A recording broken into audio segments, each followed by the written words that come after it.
बहुत बार ऐसा होता था कि बिना किसी कुछ बताए गांव के लोग असली तथ्य के स्वयं वाकिफ हो जाते थे। कुछ बताया नहीं जाता था, लोग इधर उधर से बातें सुनते थे और अपनी बात को, वहाँ की बात को जान लेते थे। हरियर काका की इस घटना के साथ ऐसा ही हुआ।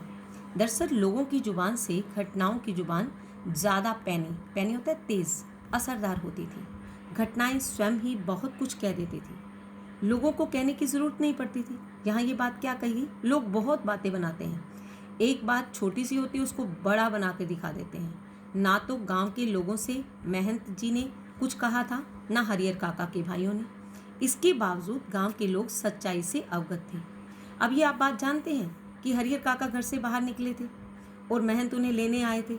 अब गांव वालों को किसी ने कुछ नहीं बताया, ना उनके भाइयों ने ना महंत ने, फिर भी वे सच्चाई जान गए। अर्थात गांव के लोग इधर उधर से बातें उठाते हैं और बनाते हैं और सच्चाई से अवगत हो जाते हैं। अर्थात गांव के लोग दूसरों की बातों में दखल अंदाजी बहुत करते हैं, ये बात बताई गई है।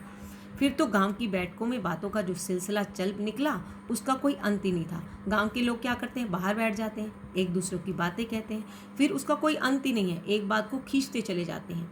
हर जगह उन्हीं का प्रसंग शुरू, जहाँ खड़े होते हैं वही बात शुरू कर देते हैं। कुछ लोग कहते हैं कि हरियर काका को अपनी ज़मीन ठाकुर जी के नाम लिख देनी चाहिए। लोगों की राय है बच्चे, कुछ लोगों की राय है कि हरियर काका को अपनी ज़मीन ठाकुर जी के नाम लिख देनी चाहिए। सॉरी, इससे उत्तम और कुछ नहीं, इससे कीर्ति भी अचल बनी रहेगी। कीर्ति होता है प्रशंसा, अचल होता है अटल, बनी रहेगी।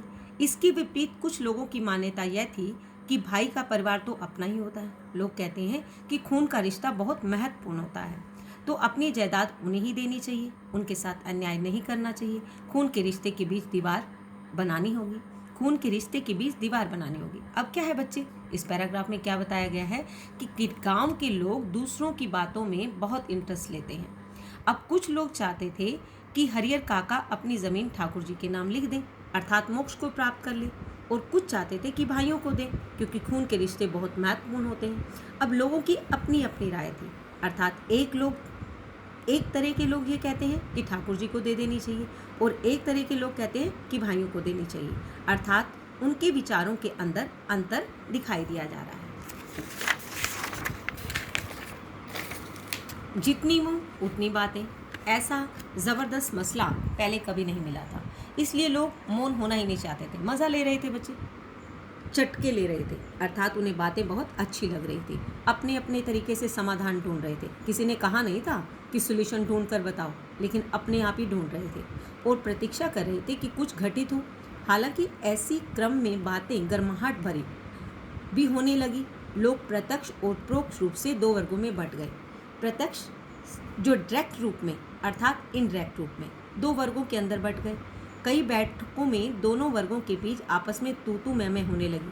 किसी ने बच्चे ये नहीं कहा था कि तुम इसका सोल्यूशन करो या समाधान ढूंढो, अपने आप ही दो वर्गों के अंदर बंट गए। एक ऐसा वर्ग था, लोग चाहते थे कि हरियर काका अपने हिस्से की ज़मीन ठाकुर जी के नाम लिख दें। तब ठाकुरबारी न सिर्फ इलाके की बल्कि सबसे बड़ी ठाकुरबारी होगी। अर्थात अगर हरियर काका अपनी ज़मीन ठाकुरबारी को दे देते हैं तो ये बहुत बड़ा मंदिर बन जाएगा। लोग चाहते थे कि बहुत बड़ा मंदिर बन जाए, अर्थात हरियर काका का नाम हो, बल्कि पूरे राज्य में इसका मुकाबला कोई दूसरी ठाकुरबारी नहीं कर सकेगी। अर्थात कुछ लोग ऐसे थे जो ठाकुरबारी का विस्तार करना चाहते थे, इसलिए वे चाहते थे कि हरियर काका अपनी ज़मीन ठाकुरबारी को दे दें। इस वर्ग के लोग धार्मिक संस्कारों के थे, अर्थात उनका जो विचार था वो आध्यात्मिक भावों से जुड़ा हुआ था, अर्थात वह मोक्ष में विश्वास करते थे, अर्थात वह परमात्मा के साथ जुड़े हुए थे। साथ ही किसी न किसी रूप में ठाकुरबारी से भी जुड़े हुए थे, अर्थात संस्था से भी जुड़े हुए थे। असल में जब सुबह शाम ठाकुर जी को भोग लगाया जाता, तब साधु संतों के साथ गांव के कुछ पेटू अर्थात जो पेट भरकर खाना खाते हैं, चटोर किस्म के लोग प्रसाद पाने के लिए वहां जुट जाते। ये लोग इसी वर्ग के हिमायती थे। दूसरे वर्ग में गांव के प्रगतिशील विचारों वाले लोग थे, वैसे किसान थे जिनके यहाँ हरियर काका जैसे और मर्द पल रहे होते थे। गांव का वातावरण तनावपूर्ण हो गया और लोग कुछ घटित होने की प्रतीक्षा करने लगे। अब यहाँ दो वर्ग बन गए बच्चे। एक वर्ग ऐसा था जो चाहता था कि हरियर काका अपनी ज़मीन ठाकुरबारी को दे दे, और एक ऐसे थे जो किसान वर्ग के थे वो वह चाहते थे, वे प्रगतिशील विचारों के थे, अर्थात आज के विचारों के थे। वे खून के रिश्तों को अहमियत देते थे। वे चाहते थे कि हरिहर काका अपनी ज़मीन अपने भाइयों के नाम कर दे। अब वे इस बात की प्रतीक्षा कर रहे थे कि कुछ नया घटित हो, अब हम उसमें मज़े लें।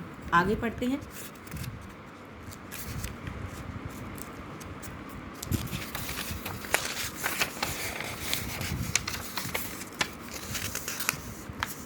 इधर भावी आशंकाओं के मद्देनजर रखते हुए हरिहर काका के भाई उनसे यह निवेदन करने लगे कि अपनी ज़मीन उन्हें लिख दें, इनके सिवाय उनका अपना है ही नहीं कोई। इस विषय पर हरिहर काका ने एकांत में मुझसे काफ़ी देर बात की। अंततः हम इस निष्कर्ष पर पहुँचे कि जीते जी अपनी जायदाद का स्वामी किसी और को बनाना ठीक नहीं होगा, चाहे वह अपना भाई हो या मंदिर का महंत ही क्यों ना हो। हमें अपने गांव और इलाके के वे कुछ लोग याद आ गए जिन्होंने अपनी ज़िंदगी में अपनी जायदाद अपने उत्तराधिकारियों या किसी अन्य को लिख दी थी, लेकिन उसके बाद उनका जीवन कुत्ते का सा जीवन हो गया। कोई उन्हें पूछने वाला नहीं था। हरिहर काका बिल्कुल अनपढ़ व्यक्ति थे। बच्चे, जो स्टार्टिंग में मैंने समझाया ना कि रिश्तों की अहमियत क्या है, अब इस पैराग्राफ से हम इस बात को अच्छी तरह से समझ सकते हैं कि बहुत सारी बातें मद्देनज़र रखते हुए हरिहर काका के भाई ने उनसे कहा कि आप अपनी ज़मीन हमारे नाम लिख दो, आपका हमारे सिवाय कौन है, आपको अपनी ज़मीन हमारे नाम लिख देनी चाहिए। अर्थात उनका स्वार्थ भाव इसमें झलक रहा था। इस विषय पर हरिहर काका ने एकांत में मुझसे अर्थात लेखक से काफ़ी देर बात की और उन्होंने इस बात का निष्कर्ष निकाला। वे अनपढ़ अवश्य थे बच्चे, लेकिन वे अपनी बात को बहुत अच्छी तरह से समझते थे कि मुझे क्या करना चाहिए। अब इस निष्कर्ष पर पहुंचे कि मुझे अपनी ज़मीन अपने जीते जी किसी को नहीं देनी चाहिए। अर्थात वे गांव के कुछ लोगों को जानते थे जिन्होंने अपने जीते जी अपने बच्चों के नाम ज़मीन कर दी, लेकिन ज़मीन के मिलते ही उनके बच्चों ने उन्हें पूछना छोड़ दिया। यहाँ क्या दिखाई देता है बच्चे? अगर बच्चे जो हैं अपने माँ बाप की देखभाल इसलिए करते हैं क्योंकि उन्हें पैसे चाहिए, अर्थात यहाँ बच्चे भी स्वार्थी दिखाई दे रहे हैं। अर्थात तभी तो मैंने क्वेश्चन पूछा था बच्चे कि हमारे जीवन के अंदर रिश्तों की अहमियत क्या है। रिश्तों की अहमियत बहुत ज़्यादा है बच्चे, लेकिन रिश्तों को समझना बहुत ज़रूरी है। हम रिश्तों को किस प्रकार समझ पाते हैं, ये कहानी हमें बहुत अच्छी तरह से सिखाती है और हमें अपने रिश्तों को मजबूत बनाना है और उन्हें अच्छी तरह से समझना है। आगे बढ़ते हैं।